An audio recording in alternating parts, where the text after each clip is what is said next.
जय भीम।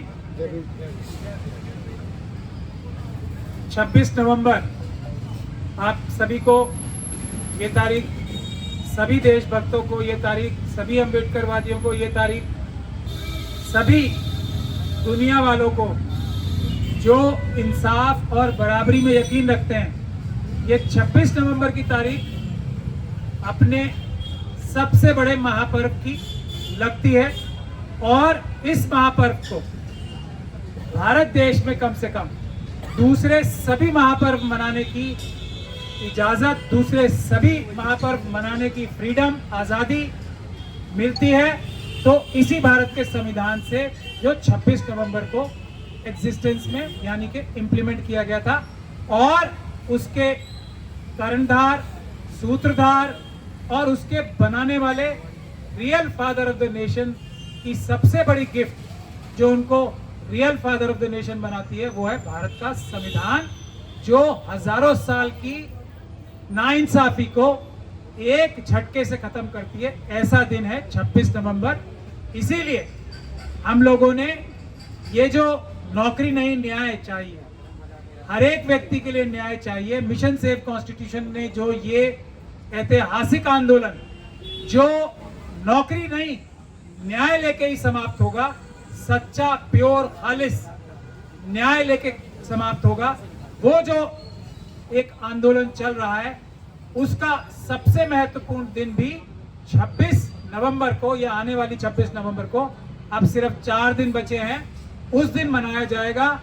यहाँ पर उस दिन हम लोग, क्योंकि संविधान दिवस एक ऐसा दिन होता है कि उसके आगे सब चीजों को शिथिल कर देना चाहिए, सब चीजों को रोक देना चाहिए। जब संविधान को मनाया जा रहा हो, संविधान दिवस मनाया जा रहा हो, या ये सबसे बड़ा महापर्व मनाया जा रहा हो, तो हम भी एक सिंबॉलिक तरीके से यहाँ जहाँ पे हमारा ये धर्म का स्थल है, 4 number gate, arts faculty, Delhi University के सामने, यहाँ पूरी दीपों से शाम को 5:30 बजे से सजाया जाएगा और एक ऐसा माहौल होगा जिसको पूरी दुनिया में देखा जाएगा, मनाया जाएगा। हर एक भारतीय जो संविधानवादी है, जो भारत का गद्दार नहीं है, वो इस दिन को किसी भी और दिन से ज्यादा अच्छी तरह से मनाएगा, क्योंकि यही भारत की रूह है, यही भारत की आत्मा है, ये संविधान ही भारत है। तो इसीलिए हम सभी लोगों को 26 तारीख को यहाँ पे पूरी सड़क पे और यहाँ चारों तरफ दिए लगाए जाएंगे और भारत का संविधान दिवस मनाया जाएगा, हमारा सबका सबसे बड़ा महापर्व मनाया जाएगा। अब साथियों, और महत्वपूर्ण बात मैं दूसरी बताना चाहता हूँ। अभी मुझे डॉक्टर ऋतु ने, आशुतोष साहब ने और दूसरे साथियों ने बताया है कि एक हिंदू स्टडी सेंटर बनाया जा रहा है। बड़ी अच्छी बात है, बनाइए, लेकिन क्या क्या पढ़ाया जाएगा उसमें, क्या स्टडी कराई जाएगी? स्टडी जो होती है हमेशा से कंपैरेटिव होनी चाहिए। एक चीज ऐसी है तो उसके अलावा ये चीजें भी हैं दुनिया में जो एग्जिस्ट करती हैं, ताकि लोग अपना माइंड बना सकें कि मुझे किस रास्ते पे जाना है। देशवासी, दिल्ली यूनिवर्सिटी के जो छात्र हैं, जो एक प्रीमियर यूनिवर्सिटी है इंडिया की, भारत की, उसमें लोग अपना मन बना सके। अगर हिंदू स्टडी सेंटर बना है तो फिर आदिवासी स्टडी सेंटर बनना चाहिए। सबसे पहले आदिवासी स्टडी सेंटर बनना चाहिए। जो शेड्यूल कास्ट कम्युनिटी के लोग हैं, उनकी इतनी सारी कम्युनिटीज हैं, उनके स्टडी सेंटर बनने चाहिए सबके, ताकि लोग चूज कर सके ना, क्या हम लोग पसंद करें, क्या बेटर है, क्या हमारे सिस्टम को ज्यादा अच्छा लगेगा, क्या हमारे साथ ज्यादा न्याय अच्छा करेगा, क्या चीज हमें हमारा खुशहाली ला सकती है, क्या चीज हमारी तरक्की करा सकती है। तो बहुत स्टडी सेंटर होना चाहिए। कहाँ है वो? दलित स्टडी सेंटर में, शेड्यूल कास्ट स्टडी सेंटर बता ही चुका। बहुत स्टडी सेंटर कहाँ है? जो मुस्लिम धर्म के लोग मानने वाले हैं वो study centre, Islamic study centre कहाँ है? क्रिश्चियन स्टडी सेंटर कहाँ है, जैन स्टडी सेंटर कहाँ है। ओबीसी समाज में एक से बढ़कर एक बढ़िया कम्युनिटी के लोग हैं, उनके इतनी बड़ी बड़ी कुर्बानियां, इतनी बड़ी बड़ी अचीवमेंट्स हैं, उनके स्टडी सेंटर्स कहाँ हैं। एक ही स्टडी सेंटर दिखाओगे ताकि लोगों को कुछ और नजर ही ना आए। एक ही अच्छा है बुरा है हमें तोलने तो दो, नापने तो दो। बाबा साहब डॉक्टर भीमराव अंबेडकर ने इस स्टडी सेंटर के खिलाफ, इस मानसिकता के खिलाफ, इस मानसिकता के खिलाफ क्यों इतना बोला और पढ़ा और लिखा था, हमें समझने तो दो। हम कंपेयर तो कर सकें कि भारत जो है बुद्धमय भारत है या कोई और भारत है। सबसे ज्यादा भारत अगर जाना जाता है तो बुद्धिज्म के लिए जाना चाहिए या किसी और चीज के लिए, ये हमें देखने तो दो।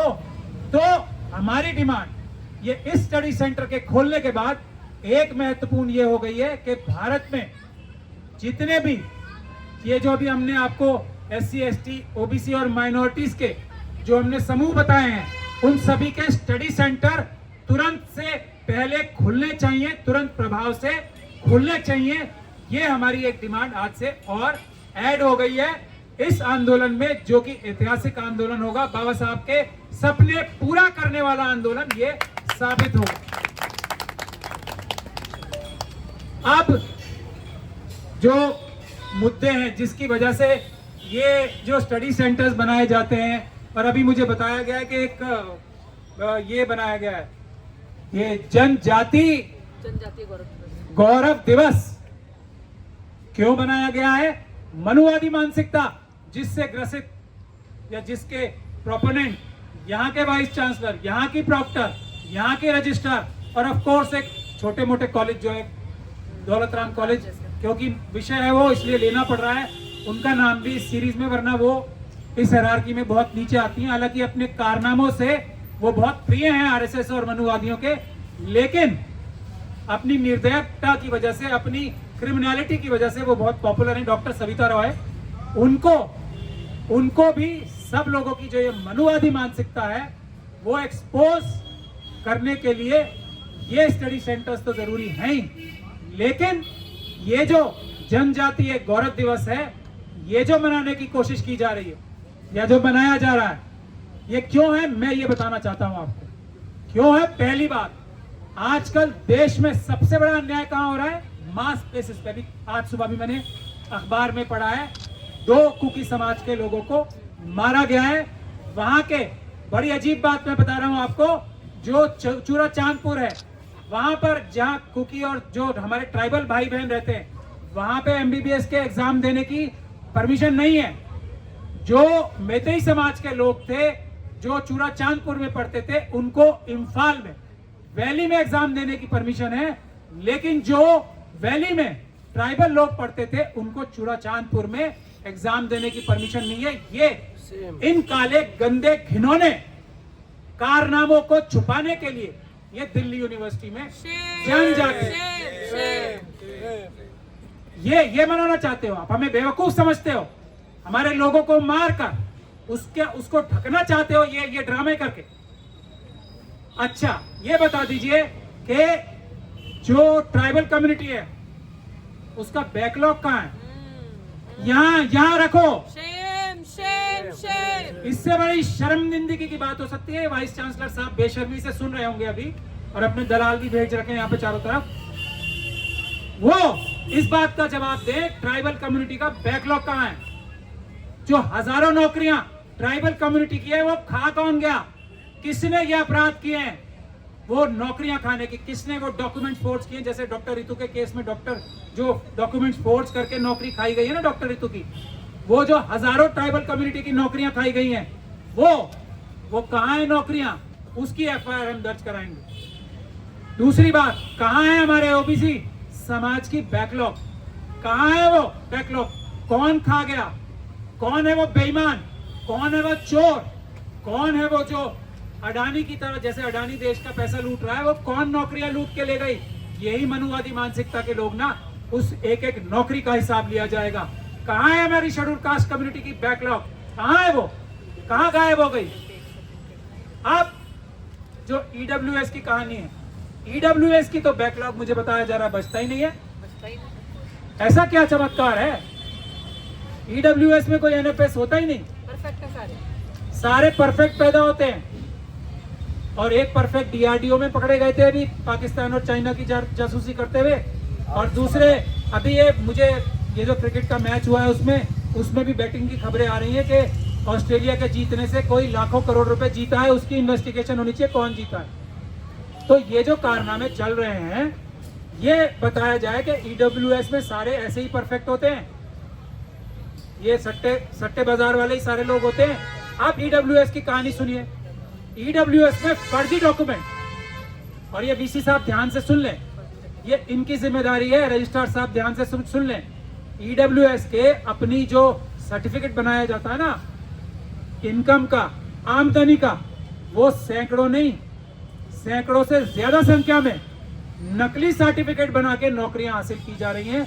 जो लोग बाय डिफॉल्ट एनएफएस हैं उनको नौकरियां दी जा रही है ना, आरएसएस के लोग पैसे, इस तरह के इल्जाम लग रहे हैं, उसकी कभी किसी ने खंडन नहीं किया आज तक, नागपुर से लेके और हमारे वाइस चांसलर ने कि अभी जो नौकरियां दी जा रही हैं एनएफएस करार देके लोगों को, या दूसरे तरीके से जो आरएसएस के लोगों को अपॉइंट किया जा रहा है रिश्वत की बुनियाद पे और नेपोटिज्म की बुनियाद पे दिया जा रहा है। तो इन सब को बेनकाब किया जाएगा और 26 नवंबर को भी इन सब के बारे में बात रखी जाएगी। तो इन सभी बातों को ध्यान में रख के हम ये चाहते हैं कि 26 नवंबर के दिन ज्यादा से ज्यादा संख्या में जो लोग यहाँ आ सकते हैं यहाँ आए और हमारा महापर्व हम सब लोग साथ मिल के मनाएं। इसके अलावा जो लोग यहाँ नहीं आ सकते, सोशल मीडिया के जरिए यहाँ का जो हम लोग लाइव भी करेंगे और यहाँ का पूरा एक तरह से जो लाइव टेलीकास्ट होगा उसको देखें भी और उसको सर्कुलेट करें, और अपने अपने घरों में भी ये डेमोक्रेसी का, ये भारत का सबसे बड़ा पर्व है, इसको मनाएं और हम लोग एक परंपरा शुरू करें कि ये किसी भी और त्योहार से बड़ा त्योहार 26 नवंबर का हमारे देश में मनाया जाना चाहिए। इसके बाद से ये भी मिशन सेफ कॉन्स्टिट्यूशन हम सब लोग आपसे गुजारिश करते हैं कि सभी भारतवासी, सभी इंसाफ पसंद भारतवासी 26 नवंबर को अपना सबसे बड़ा पर्व मनाएं। अभी मुझे ये भी याद दिलाया है डॉक्टर रितु ने कि आईआईटी में एक स्पेशल ड्राइव शुरू हुआ है SC/ST कम्युनिटी के लोगों का रिक्रूटमेंट, बैकलॉग भरने का। वो क्यों हुआ है कि कल हम लोग आईआईटी में तो 2 बच्चे, आयुष और अनिल नाम के 2 बच्चे जो हत्याएं की गई थी, जिनके ऊपर कास्ट की वजह से उनके ऊपर जुल्म करके उनकी हत्याएं की गई थी, कल हाई कोर्ट में हमने उसकी बहस खत्म की है, जजमेंट रिजर्व हुई है। तो इस डर से ही क्या तुम लोग इंसाफ करते हो? मनुवादी क्या इसी डर से इंसाफ करते हैं कि उनको जेल जाने के लिए एकदम दरवाजे खुलने लगते हैं जब भी इंसाफ करते हैं? दिल्ली यूनिवर्सिटी में भी क्या तभी इंसाफ होगा, बैकलॉग जब ही भरा जाएगा जब वीसी साहब, रजिस्ट्रार साहब, डॉक्टर साहिबा और दूसरे लोग जेल जाएंगे, जब ही, उससे पहले नहीं। तो शर्म करनी चाहिए। ये न्याय बिना जेल जाए भी हो सकता है। हम आप लोगों से कहते हैं, मनुवादी मानसिकता के लोगों से भी कहते हैं, न्याय करना शुरू कर दो, नहीं तो जेल जाने की तैयारी शुरू कर दो। जय भीम।